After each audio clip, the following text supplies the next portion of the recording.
Welcome to Fusion Fiction. Join us as we explore the limitless boundaries of imagination, bringing you captivating stories that unfold with every episode. Let your ears be the canvas where characters come to life, plots twist and turn, and emotions resonate long after the final word. Immerse yourself in the magic of storytelling with Fusion Fiction on Spotify with your host, Madhulika Ra Chauhan, where genres blend seamlessly and every episode promises a new discovery. A warm hello to all of you who have tuned in. I'll begin by thanking all the listeners who have given their time and love to Fusion Fiction. This is the 10th and the last episode of Season 1. Thank you so much for being such a supportive audience. Short stories to me have always held a special place, and through this series, I've just tried to share that love with you. Do write to me which stories you like, which genres you like best, and which ones you'd like to hear more about. I'd like to bring in more and different stories in the next season. For our last episode of Fusion Fiction, the 10th in the series, we have a story by the name Winter with the Magpie. Now, in the depths of harsh winter, she must navigate the silence and stillness of a life left in limbo. How do you rebuild when the foundation of your world crumbles beneath you? What happens when the person you thought you knew becomes a stranger overnight? Follow Megha's journey as she uncovers hidden strengths and learns to paint a new picture of her life. Tune into Winter with the Magpie, a story of healing, hope, and the art of moving forward. Will she find peace in the solitude or be consumed by the shadows of her past? Tune in to know more in the episode of Fusion Fiction on the 31st of October. Winter with the Magpie. It had happened again, the second time in a week. Megha had made the same mistake, perhaps out of habit, or perhaps out of a distracted mind. If she had been more thoughtful, she would have poured only 1 cup of water for the morning tea instead of 2. Realizing her mistake, she sighed, measured 1 cup of steaming water from the pan, and poured the rest into the sink. As the water swirled down the drain, hot vapors rose, carrying away a heaviness that had clung to her for so long. Folding her long hair into a loose bun, she looked around the kitchen, wondering what to make for breakfast. She no longer needed to prepare anything elaborate. A simple toast and juice would do. She rummaged through the cabinet where she kept her breakfast groceries. A strange whiff of dampness and stale condiments wafted out, a seep beyond the closed doors. She hadn't opened it in a long time. After a quick glance inside, she closed the cabinet, realizing she might not need anything from there anymore. She poured the tea into a cup and carried it into the living room, where the crisp morning newspaper lay waiting on the table. Taking the first sip, she noticed it was perfect, the way Nishant liked it, with a hint of ginger and extra sweetness. Her thoughts drifted. Was she still drinking his tea this way? After all these years together, she had forgotten how she liked her own tea. Perhaps a little stronger and less sweet? 2 cups of water of tea had been her routine for the last 20 years, a routine broken by Nishant's moving out. She could not understand when he said, "I'm going." "Should I pack your dinner along?" she asked, still standing in the kitchen. Only when he started to pack his books and sort out his favorite CDs from the rack did she realize something was amiss. He did not give her a chance to ask any questions. He simply stated, "I guess we have fallen out of love. I'm moving in with Carol." "I'm sorry," Nishant whispered. He didn't even stop to look at Megha. Those were his last words before he left. Megha stood by the kitchen door, stunned, as he moved from one room to another. The sound of zippers and rustling clothes filled the silence. He was a whirlwind of motion, packing his books, sorting his CDs, filling his suitcases. There was no pause, no explanation, just action. Her voice caught in her throat. She wanted to scream, to demand answers, but nothing came out. Then, just like that, he was gone. The door closed with a finality that echoed through the house. The full impact of Nishan's words hit her. He was leaving her, his wife of 20 years, for a woman he had mentioned only in passing over some dinner. She turned back to the stove, feeling as if the air had been sucked out of the room. The tomato soup she had been stirring now threatened to boil over, the froth bubbling up to the brim. Her hand moved on autopilot, smoothing the surface, but her mind was elsewhere. The reality of his departure settled in, heavy and unyielding. Is this what he meant? Megha thought, her mind spinning. Is this really happening? Nishan's words echoed in her mind, over and over, like a cruel refrain. Tears steamed down her face, mixing with the steam from the soup. She wiped them away, trying to make sense of the years they had spent together.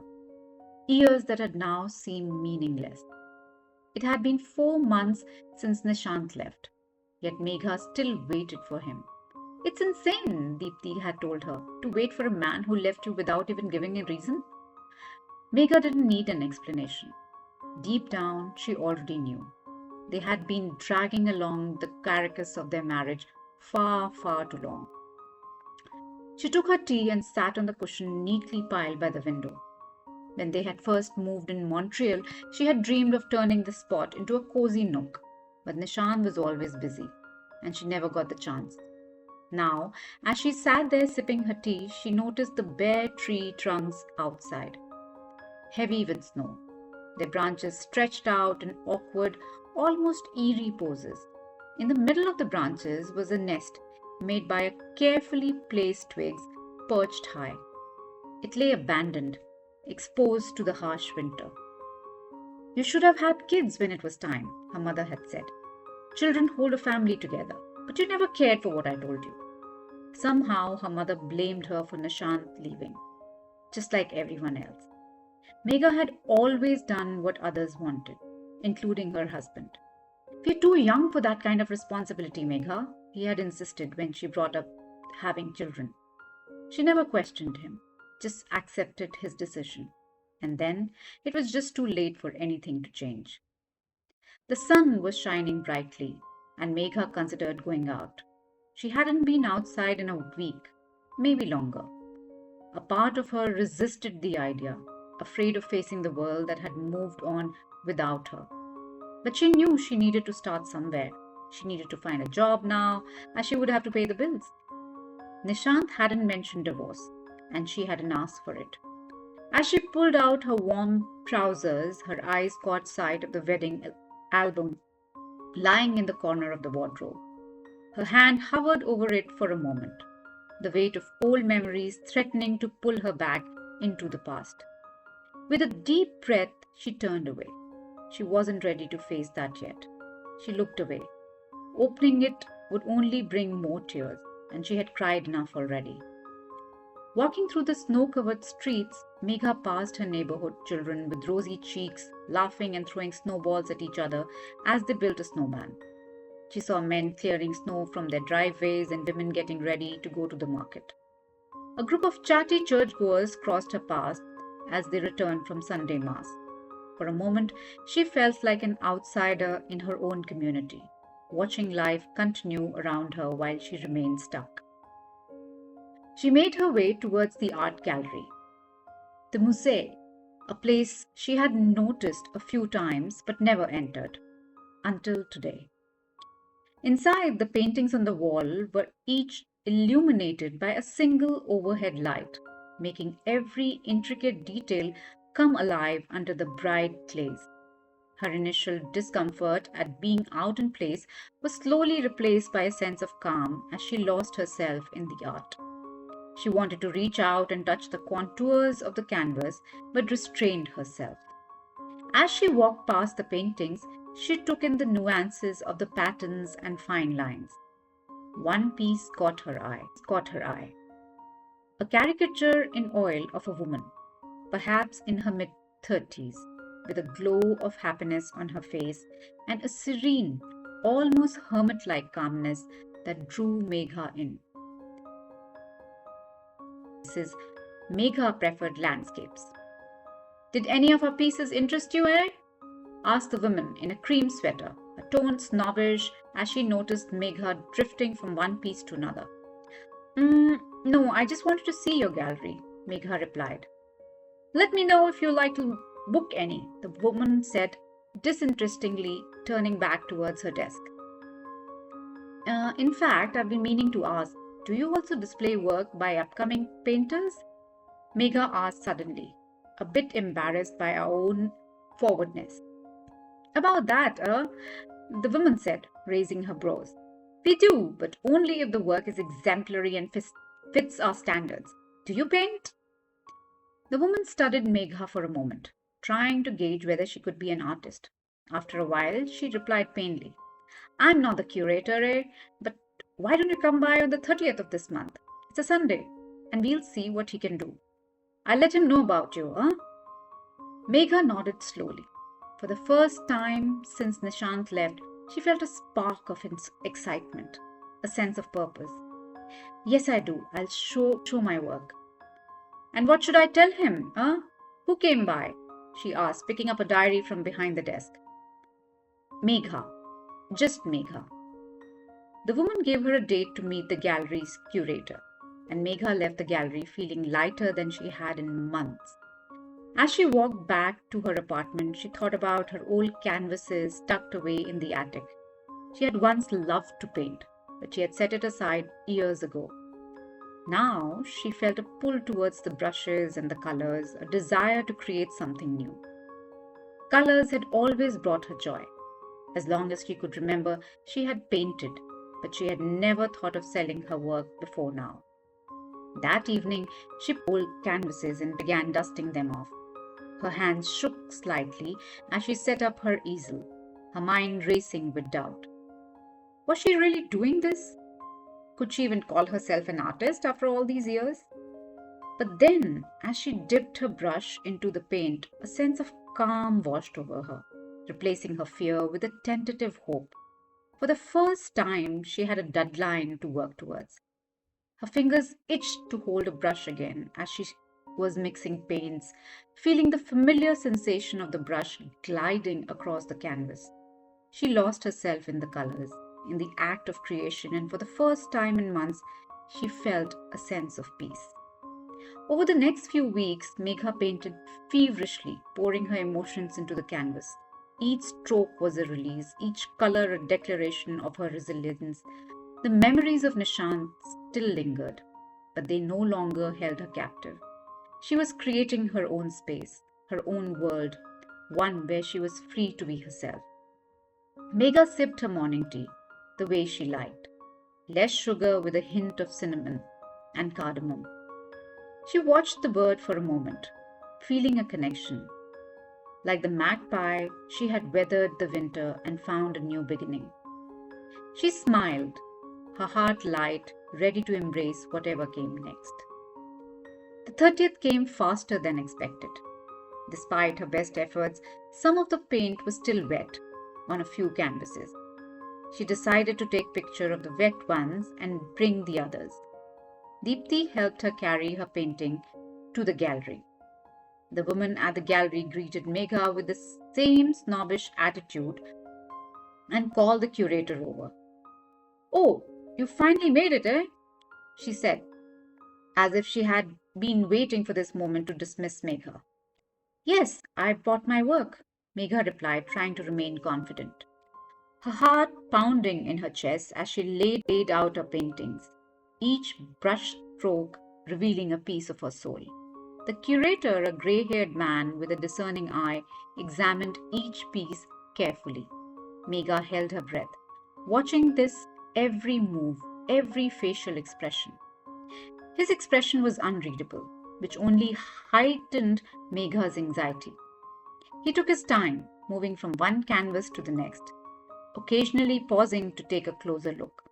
Megha felt her palms sweating, but she resisted the urge to wipe them on her pants. The curator finally murmured. There's something here, something raw and genuine. He turned to Megha. I see potential in your work, a depth that's rare. I'd like to offer you a small exhibit, a chance to showcase your paintings here. Megha's heart soared. She could barely believe her ears. This was the validation she hadn't even realized she needed. A small but significant victory. Thank you, she managed to say, her voice trembling with a mixture of relief and disbelief. I'm so happy you found your piece, Megha, Deepti said when Megha told her about the opportunity. Megha wasn't sure if she had found peace, but she felt genuinely happy, something she hadn't felt in a long time. Yet, underneath her happiness, there was still a lingering sadness, a part of her that wasn't ready to fully let go of the past. Remember, Deepti, how I used to paint all day and now Nishant used to tease me, calling me the abstract machine? She asked, recalling the fond memories they shared. Her sadness was slowly turning into nostalgia, but it could be a while before the nostalgia turned into laughter. As Megha prepared for her exhibition, her life took a new rhythm. She still had moments of doubt and sadness, but they were slowly being replaced by a renewed sense of purpose. Nishant's departure, once a crushing blow, had become a catalyst for her rediscovery. She spent hours in her studio, experimenting with her new techniques and styles, finding herself again in the process. The day of the exhibition arrived, and Megha stood nervously at the entrance of the gallery, watching people file in.